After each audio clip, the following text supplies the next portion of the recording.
I believe in this story as well today we have a reflection of the gospel.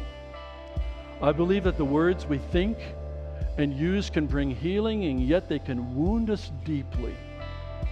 Then that is why godly communication must be one of our spiritual disciplines. If we're learning to love well, we must guard not only our hearts and minds, but the words we use as well. We must make every effort to think before we speak. The old adage, God gave us 2 ears and 1 mouth, ought to transform the way that we think about this and the way that we speak. I remind myself and others often that I work with that it's always good to think twice before you speak once. And as a side note of this too, I think that when we do speak, we need to pay acute attention to the tone of our words as well. This is so critical in our communication with each other. We're going to focus on what godly communication looks like and the importance of thinking about what we say and how we say it.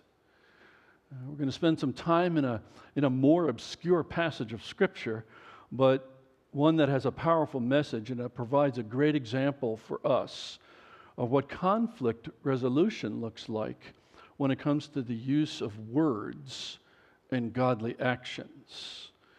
We've already had several verses read to you from chapter 25, and we'll get to a few more of those in a minute, but I've been ruminating over this passage now for a few weeks, and there are so many different directions that we could go this morning that would be very helpful, but we're going to bring to focus a little-known heroine of the Bible that is only mentioned 2 times in the Word, but leaves a powerful example for us to follow. Her name is Abigail. And when we enter into this passage in chapter 25 of 1 Samuel, we immediately come upon a scene where there is conflict. And so let's talk a minute about this conflict. We meet up with David, who in the context of this whole book is in a fair amount of turmoil in his life. Samuel, the prophet, has just died. The chase by Saul is still on, so David is living with some stress in his life. And so he moves out into the desert of Paran with 600 of his men at his side, and he runs into kind of a precarious situation when trying to be helpful, which causes him to respond in very ungodly and uninformed ways. So already when we enter this scene, there is the potential of improper reactions. David and his men went out of their way to protect a rich man named Nabal and his sheep and shepherds. David was trying to do the right thing by protecting vulnerable shepherds and the wealth of Nabal. He understood their work. We know that because he himself was a shepherd at one point. We learn from the text that Nabal wasn't a kind man. Verse 3 tells us that his wife Abigail was discerning and beautiful, and Nabal was harsh and behaved badly. We've heard the ESV, but also the NASB gives a different version, a little more clarity, when it says Abigail was intelligent and beautiful in appearance, but Nabal was harsh and evil in all of his dealings. It's interesting that right here we have a case of opposites being attracted to one another. And in this situation, you couldn't have more opposite people than Abigail and Nabal.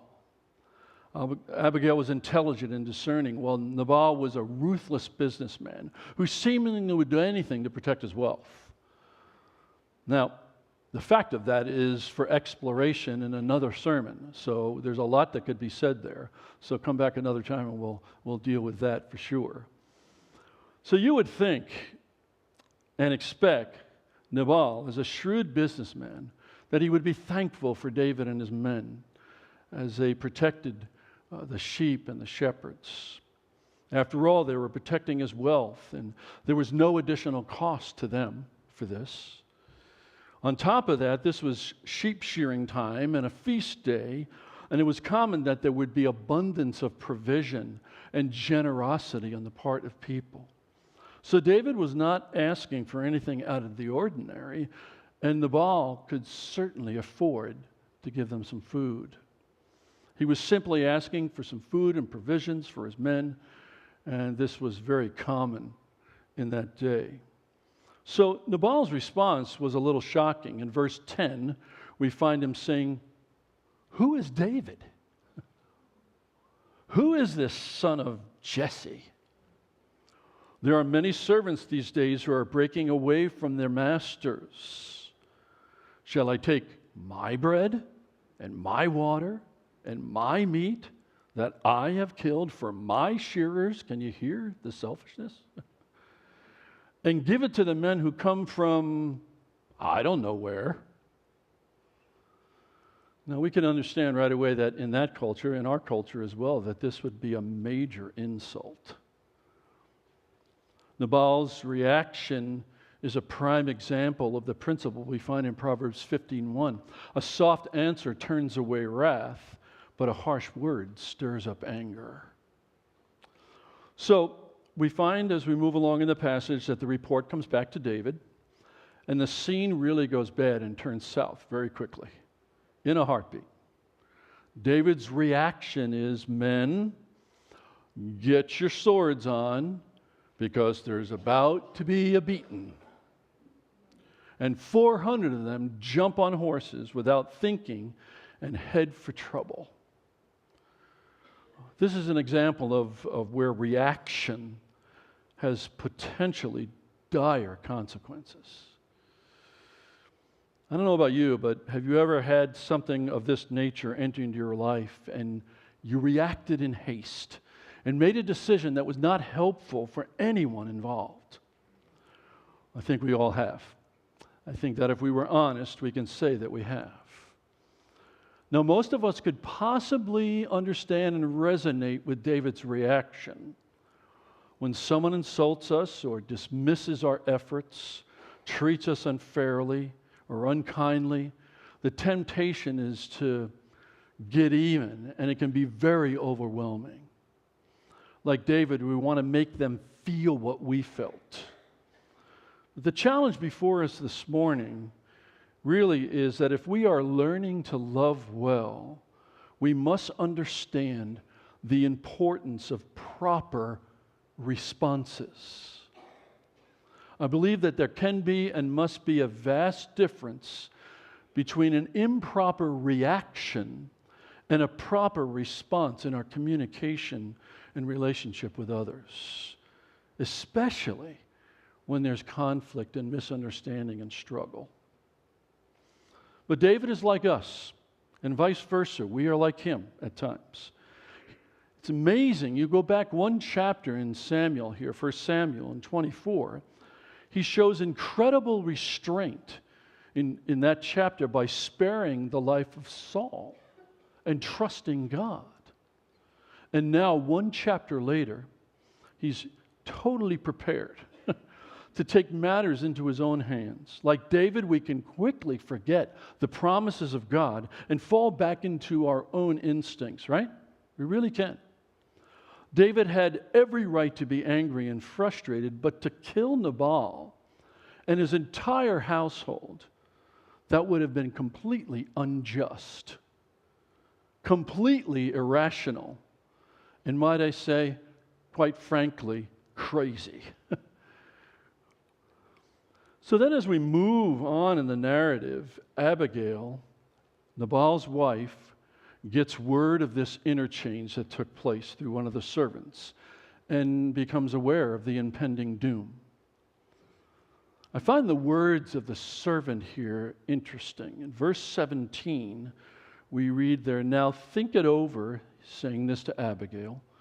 "Now think it over and see what you can do, because disaster is hanging over our master and his whole household." I find this intriguing.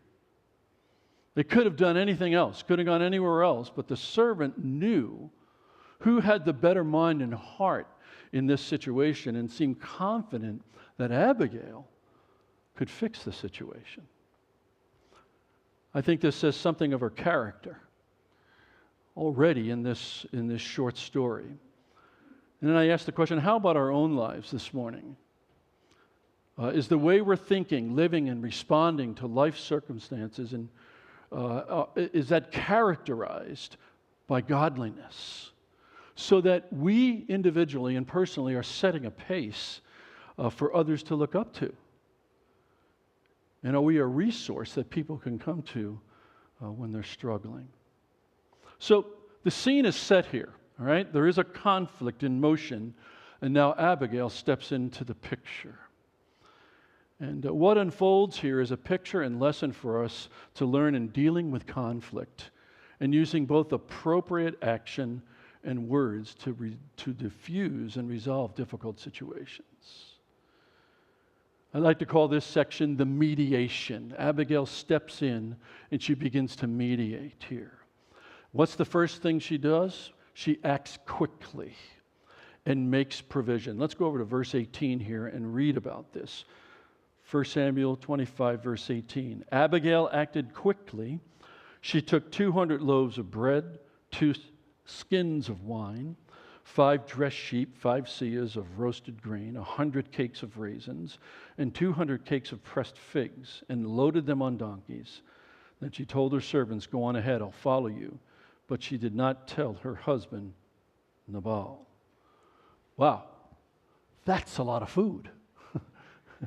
And isn't it interesting that Abigail did exactly the opposite of Nabal? She provided. She got provisions together, and quickly realizing the precarious situation they were placed in when her husband, Nabal, offended David and his men. Instead of reacting impulsively or escalating the conflict, she took decisive action. She quickly gathered provisions and went to meet David, who was headed to seek revenge, frankly. She instructed the servants to go on ahead. I think we here see the wisdom of Abigail. She does not inform her husband, and had she told Nabal, it is apparent he would have played the fool, and everything would have been lost. As this story unfolds, though, and I don't want us to miss this today, Abigail, in effect, is about to save 2 men from being extremely knuckleheaded. While we're focusing on words this morning, there are times when no words or silence and action is the best approach. Not only do we see wisdom on Abigail's part here, we also see courage, especially in this cultural context. We know that in the Old Testament, women were practically possessions, and they were rarely heard from or rarely spoke into circumstances like this. So Abigail acted quickly and did what she needed to do. And then secondly, Abigail approached David and his men with humility and diplomacy. I see an interesting contrast here in the narrative that I don't want you to miss. Look at verse 20 here, and let's start there and read down a little ways. As she came riding on her donkey into a mountain ravine, there were David and his men descending toward her, and she met them. David had just said, "It's been useless. All my watching over this fellow's property in the wilderness so that nothing of his was missing. He has paid me back evil for good. May God deal with David, be it ever so severely, if by morning I leave alive 1 male of all who belong to him." Can you hear the difference already? Abigail's coming in peace, coming with humility.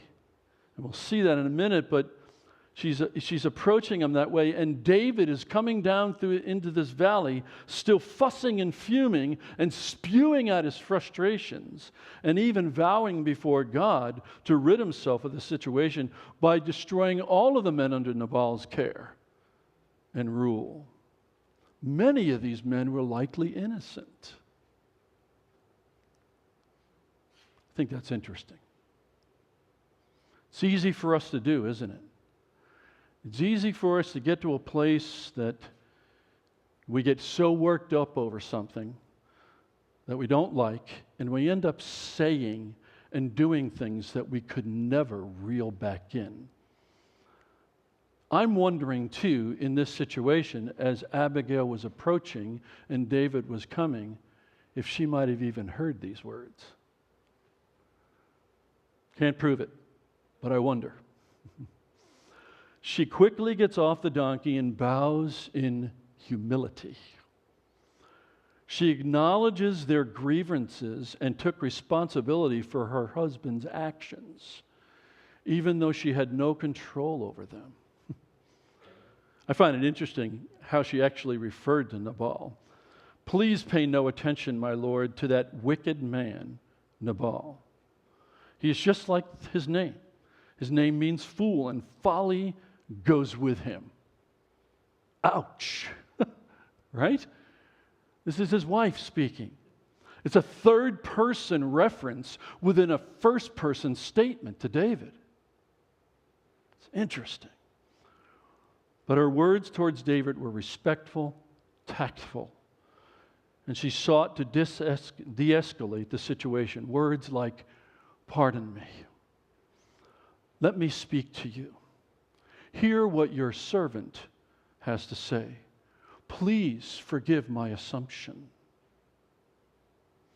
So she appealed with humility and diplomacy.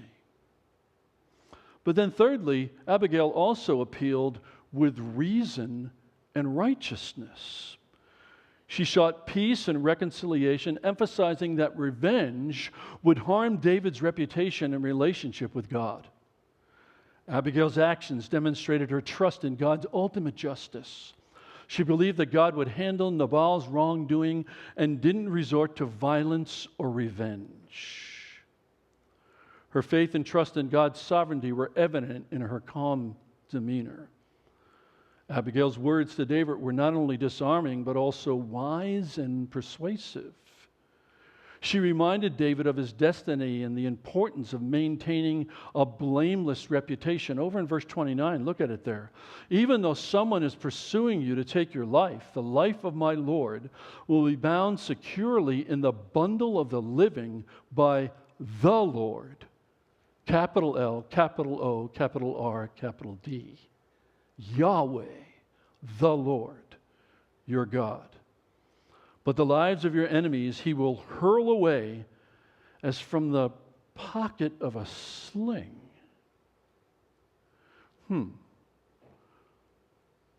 Memories, shades of the conflict with Goliath, perhaps.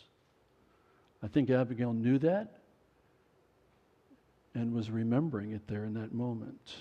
Her words convinced David to change his course of action and spare Nabal and his household, as well as not going against God's design and plan for his life as the anointed king. She knew those things.